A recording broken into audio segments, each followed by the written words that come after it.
It is 1 p.m. in Douala. Thanks and welcome to join me, Kejang Henry Atimbe and Monique Naousi Fatso. Good day, Monique. Good day, Henri Kejang Atimbe. Mesdames, Messieurs, bonjour. Bienvenue au 13h bilingue sur Canal 2 International. La une au journal. Rendez-vous de l'information.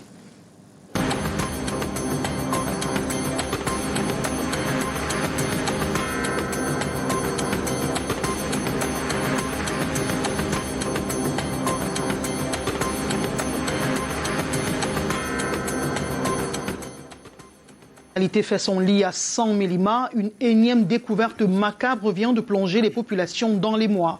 Cette autre victime est âgée de 22 ans. And finance experts grappling on how to either write off or recover loans and outstanding balances and owed customers by finance institutions. How challenging is this recovery drive 3 years after measures were implemented? The 1 p.m. News will answer the complex financial equation. Douala Série, c'est le nom du festival des séries africaines initié par Ebenezer Kepombia, le producteur et réalisateur des séries à succès. Madame, Messieurs, ce projet servira de plateforme d'échange en vue de la promotion des séries africaines. Importers and vendors of Cameroon's national team jersey express frustration after the Cameroon Football Federation FECAFOOT abruptly terminates contract with Le Coq Sportif. Those were our top stories.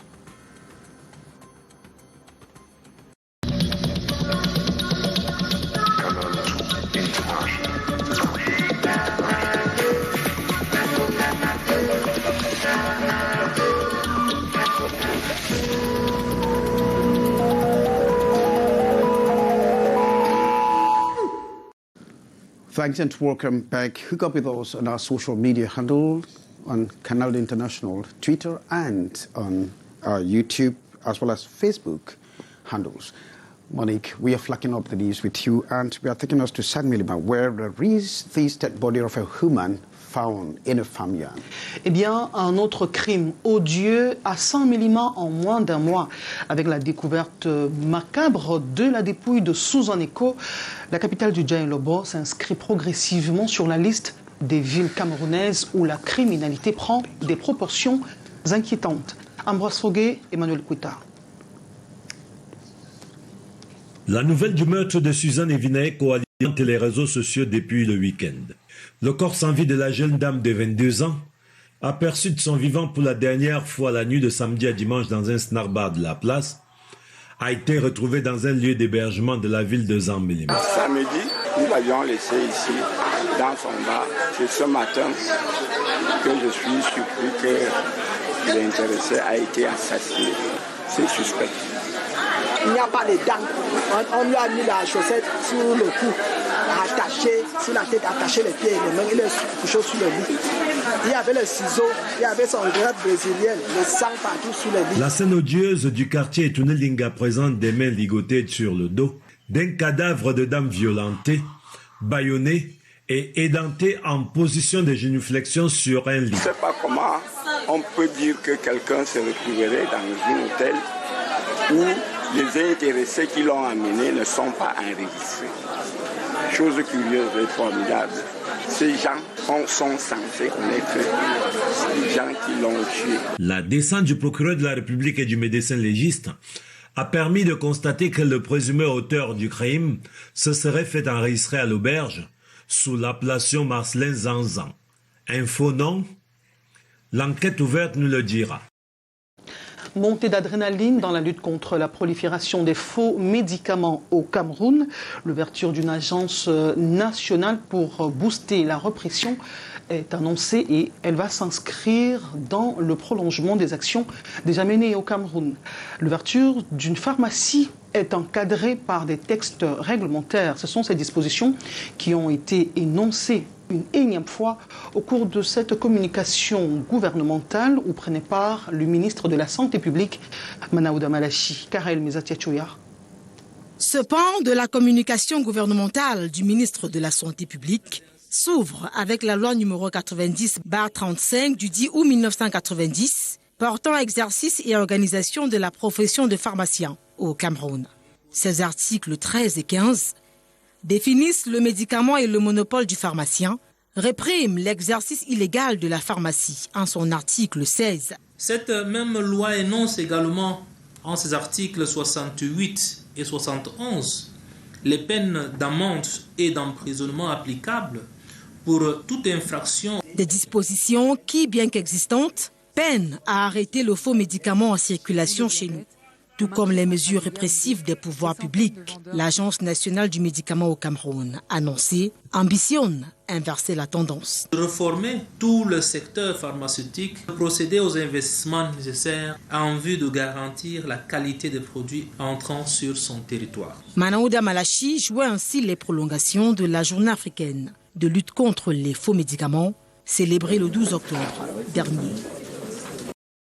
La conseillère spéciale du programme alimentaire mondial pour la santé et nutrition maternelle et infantile est au Cameroun. Durant les 4 jours que va durer sa visite, eh bien, la princesse Sarah C de Jordanie va soutenir les efforts du gouvernement en matière d'égalité des sexes et d'autonomisation, de sécurité alimentaire et nutrition.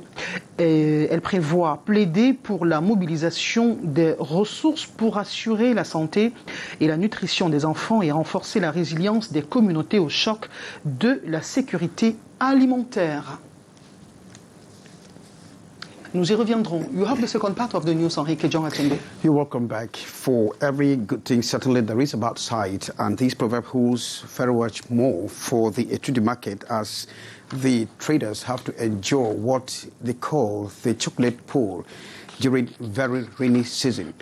And so Greetings in Camo went to the etude market in Yaoundé to find out how these people are coping with the hindrances of the rainy season.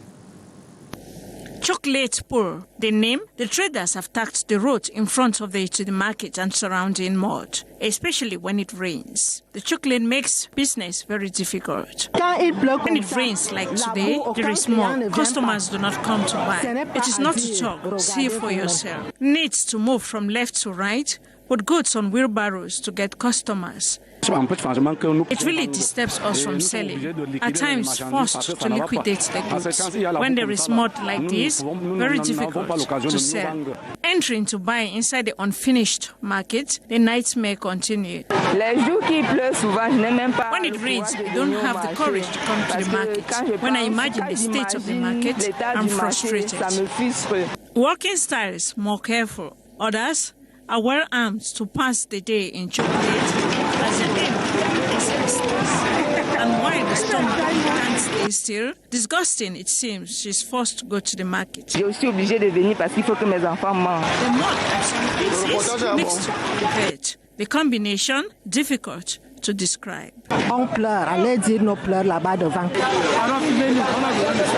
Unhealthy it is, but business must continue. And from Monday to Monday, the traders hustle for daily bread. And the loan sanctioning the non-payment of the law, sanctioning the non-payment of loans in banks and other financial institutions in Cameroon is far from producing the expected results. 3 years after this decision was taken, bankers and finance experts are equally grappling, as well as corporate lawyers, on how to carry out a new recovery drive or either rid off bad debts. Details with Ambo Gladys Diba. Bad and doubtful debts in banks and microfinance institutions in Cameroon has reached 1,500 billion CFA francs, that is about 12 to 14% since 2019. Whereas the December 24, 2019 law that lays down rules governing credit activities in the banking and microfinance sector in Cameroon was expected to accelerate debt recovery. The increasing debt rate is therefore preoccupying. It was important for us to mobilize experts, lawyers, bankers today and meet and so what really is difficult, what really make problem about this law. Experts are therefore meeting in Douala, Cameroon, to share experiences and ideas as well as seek better solutions towards reversing the current trend. The first step is to know that the law is existing. The second is to appropriate the law, to engage ourselves to the application of that law. And the third step is to make the evaluation. At the end of the two-day discussion, experts from banks, microfinance institutions and lawyers would have gained knowledge on best practices to implement in their various structures in order to drop the rising rates of bad debts in the sector. Amogla is reporting there, and on our live page we take you to Yaoundé and focus on the activities of visually impaired persons. Making ends meet is extremely difficult for these persons as they have to move on the streets, playing some music and attracting people who could drop 1 or 2 francs into their baskets so that they could make their day. Details with Hassan Chia on the streets of Yaoundé.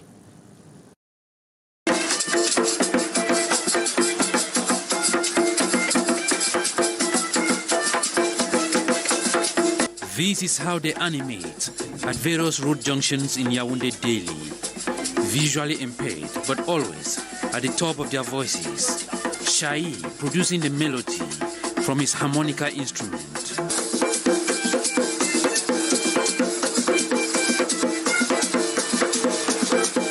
The activity is what put food on their table.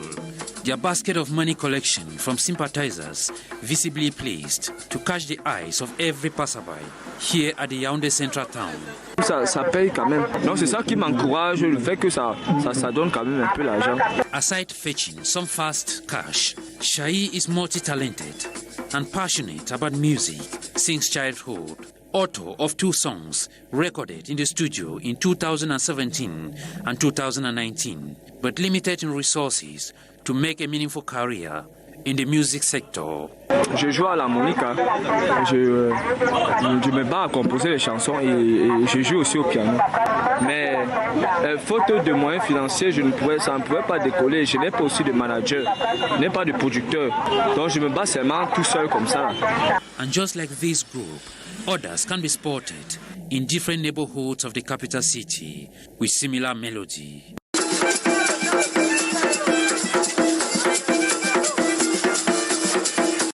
Oh, interesting indeed. Thanks very much, Hyacinthe, Monique. We have our next segment in French. Of course. Nous parlons des créances douteuses. Le volume au Cameroun ne cesse de remonter. Une loi prise en 2019 pour criminaliser ceux qui ne remboursent pas leurs créances ni fait rien. À l'observation, les praticiens ne maîtrisent pas cette loi. Et c'est pour justement limiter les écueils que les spécialistes du droit, de la banque et du monde des affaires se sont retrouvés à Douala. Reportage.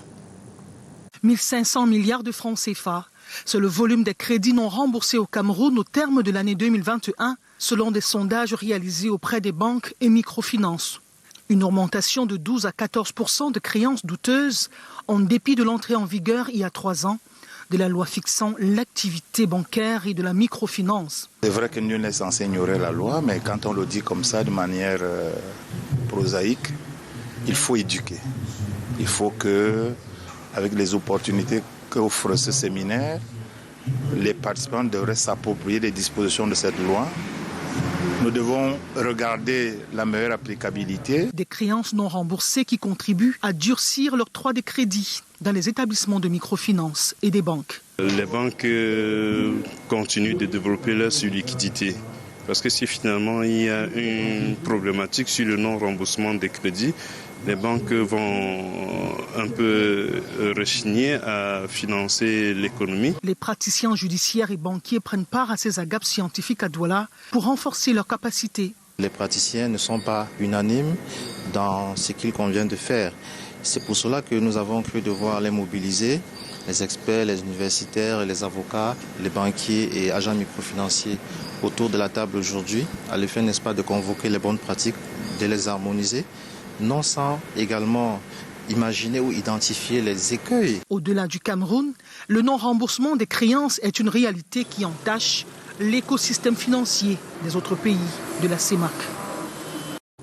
Restons en économie avec les responsables d'entreprises publiques et privées et les collaborateurs du ministère de l'Emploi et de la formation professionnelle qui réfléchissent sur les stratégies pour permettre d'embellir ou rehausser l'image de la formation professionnelle au Cameroun. Objectif, booster le capital humain. C'était au cours d'un atelier dans les bâtiments du JICAM à Douala, au siège à Douala. Laissez-nous pour Métia. Le déficit de formation relevé par les entreprises est au cœur du projet de construction de 2 universités professionnelles dans le littoral. Aujourd'hui, on ne vous demande pas quel est le diplôme que vous avez, on vous demande qu'est-ce que vous savez faire. Il faut le reconnaître, nous formons beaucoup de chômeurs. Aucune entreprise sérieuse ne peut fonctionner sans se faire recycler ou tout au moins sans se faire former. Les conducteurs et les transporteurs dans leur ensemble, dans le tas, ont appris à faire ce métier, mais sans pour autant avoir une formation appropriée. Douala et Edea sont les 2 villes choisies pour abriter le projet. À Yaoundé, nous avions signé 2 conventions. L'une relative donc à la gestion du centre de formation professionnelle sectorielle à Douala, qui s'occupe de la maintenance industrielle, du transport et de la logique. Et puis l'autre convention concerne le centre de formation professionnelle sectorielle de Douala, qui concerne l'agro-industrie et l'agroalimentaire. À Douala, ce lundi 31 octobre, représentants d'entreprises privées et publiques et tous les collaborateurs du centre de formation professionnelle et sectorielle en réflexion sur le devenir de la professionnalisation au Cameroun. 40 ans du magistère de Paul Biya, marqué par des crises économiques. Henri Kedjan-Atembe. And from the economic perspective of President Biya's stewardship 40 years ago, our Yaoundé Bureau Chief Correspondent Beatrice Ngamo takes a look on how the economy has been galloping and is in disequilibrium. The period just after 1982, one of relative prosperity. The 7% economic growth from independence prolongation still on despite some negative aspects. President Paul Biya in 1987 had no choice than to announce bluntly that we are in an economic crisis. Critics blame situation on government stewardship of the economy, patronage politics, and others. As solution, Cameroon turned to the International Monetary Fund, IMF, and her cost-cutting measures. The structural adjustments on the government, such as drop in expenditures, reduction of state personnel, slash in salary, price liberalization, privatization, and others, to redress the disequilibrium by reducing the current balance deficit and the level of indebtedness. It lasted 19 years, and in 2006, Cameroon reached a completion point. Some relative growth stepped in between 2006 to 2017. We reached that attainable point where we have balanced our debts in 2006. But the country fell into another economic crisis in 2017. IMF intervention needed again. But the fact that we still owe 8,000 billions outside and we can just raise 2,500 billions, the management of crisis will not be up to a level where a Cameroonian can appreciate. President Paul Biya brought up a very good idea, which we call Strategic Vision for 2035, SND Trump. That's a vision that will cover up the mistakes that the strategic document for employment has not resolved in 2011. The population bears the brunt. Living standard drop. Prices of basic commodities up, worsened by COVID-19, Russia-Ukraine crisis, and the impact of the structural adjustments. Experts believe since 2017, we have been in economic crisis. Recently, there was no fuel. Why? Because we have no currency. You see, today, we have gas problems. The prices are increasing. The crises are already here. Do we want to see salary cuts to know that crises are there? Maybe some spectacular aspects are not yet there, but we are in crisis. The way out of the past, like present economic disorder, the hold is our own local currency and encouraging local production.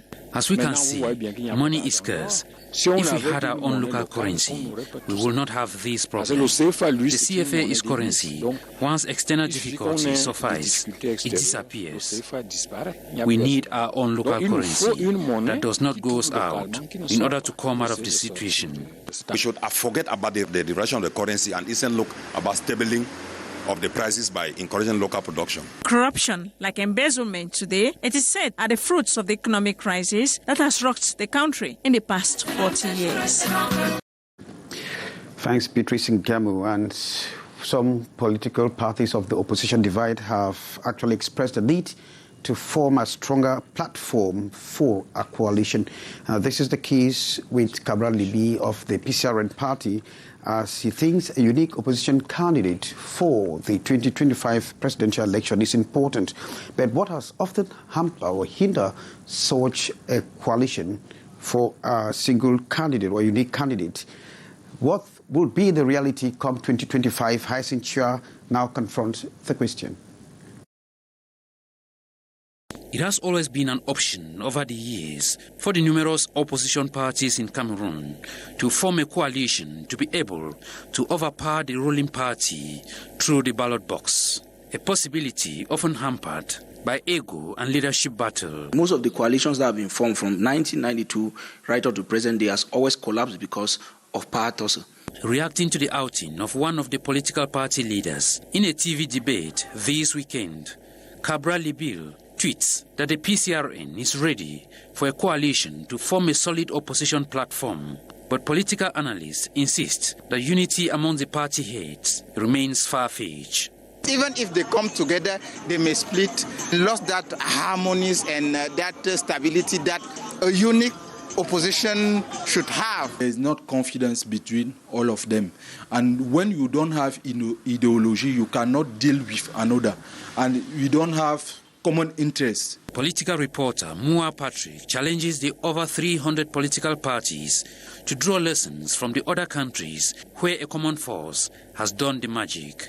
The opposition parties in Cameroon can borrow a leaf from countries like Nigeria and Kenya, where most of the parties that have emerged from nowhere to win presidential elections and to even win seats at the local level are parties that have come together as one united front to fight.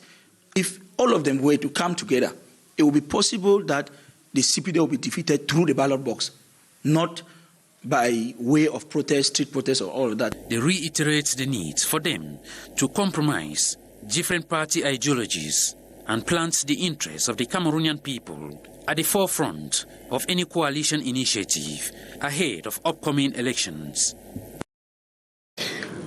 Thanks, Hyacinth. We shift next door to the Mongo division to talk about the Bororos. Monique. 13h24, vous nous regardez à Gao, c'est au nord du Mali.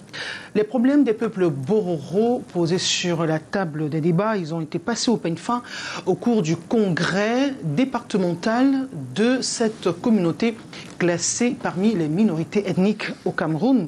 Les assises sous la houlette de leur président national se sont déroulées en présence des autorités administratives du département du Mongo. Devarionja, Luciano Dakududu. Salle des fêtes de l'hôtel de ville de Mélon, le peuple Mbororo de la région du littoral scrute les entraves à son essor. Pour la tenue de cette rencontre, ce peuple questionne sa socioculture, une boussole qui jadis était son repère. La communauté nomade d'hier et aujourd'hui sédentaire en grande majorité s'est intégrée facilement avec les autres peuples de notre cher et beau pays, vivant essentiellement de l'élevage et le rencontre. Des pistes de solutions pour la perspective, les principaux orateurs ont parlé de la solidarité et de l'intégration nationale. Nous avons des difficultés d'accès à l'eau potable et à l'électricité dans plusieurs campements. L'absence des infrastructures sportives et de loisirs pour jeunes dans les quartiers. La non-reconnaissance officielle du pouvoir traditionnel du Ardo peut considérer les leaders de la communauté par les institutions de l'État. Les sonorités musicales du cru patrimonial d'Mbororo ont rythmé la remise des parchemins aux participants. Les séries camerounaises et africaines ont désormais leur festival, le Douala Série. Le projet de promotion des séries panafricaines a été présenté à la presse au cours d'une conférence. C'était à Douala. Titi Freeman, Mario Squissou. La nouvelle destination des créations audiovisuelles des séries panafricaines est dévoilée au cours d'une conférence de presse ce 1er novembre. Il s'agit de Douala Série, nom abrégé du festival panafricain de série de Douala. On a décidé de lancer un événement qui concerne que la série et ça va être très glamour, ça va mettre la série en avant aussi bien que les autres arts. Un festival avec un fond de foi où tous ceux qui interviennent dans la construction d'une série TV seront présents pour pouvoir faire valoir et faire prévaloir leur art. Rendez-vous annuel, le festival réunira cinéastes et cinéphiles autour d'activités professionnelles et entertainment. Quand on dit 7e art, c'est-à-dire c'est l'art qui regroupe tous les autres arts, c'est-à-dire l'art culinaire, l'art vestimentaire, l'art plastique, l'art musical. Tous ces arts qui constituent les 7 arts seront présents au festival Douala Série. Une initiative pleine d'espoir pour les acteurs de l'industrie cinématographique au Cameroun. Ça va résoudre beaucoup de problèmes. Le problème de distribution déjà, parce que notre industrie a ce problème de distribution. Déjà au niveau de la distribution, on a des distributeurs qui viendront. La première édition de l'événement, qui va durer 4 jours, est prévue pour le 3e trimestre de l'année 2023. Are you ready for Qatar, Enrique Jean Atembe? I think I'm absolutely ready, but that will be in 3 weeks' time. Now let's talk sport and Qatar 2022. The contract between the Cameroon Football Federation and the French equipment manufacturer Le Coq Sportif was due to end in 2023. Unfortunately, FECAFOOT, however, terminated the contract last August, leaving importers and sellers of the national team jersey in disarray a few weeks to the World Cup Jamboree. They are complaining that they still have huge stocks of Le Coq Sportif gadgets in their keeping. Details with Stephanie Chin. In just a matter of weeks from now, the 2022 World Cup will get underway in Qatar, and fans of the indomitable Lions are gearing up to mobilize support for their national team. However, vendors of football jerseys across Douala are contemplating the competition in despair as a result of the ongoing legal quarrel between the Cameroon Football Federation and the French sports kit producer Le Coq Sportif. During the period of the African Cup of Nations, we had large reserve stocks leading up to the major event that is the World Cup. When people talk to us about new One All Sports contract, it is not easy for us, especially in these times of economic recession. Last July, FECAFOOT terminated the contract it had with Le Coq Sportif that ran until 2023, accusing the firm of failing to provide sportswear for all of Cameroon's national selections, as well as open jersey shops across the country, as stipulated in the contract. Dans un premier temps, on va rappeler dans l'imagerie populaire.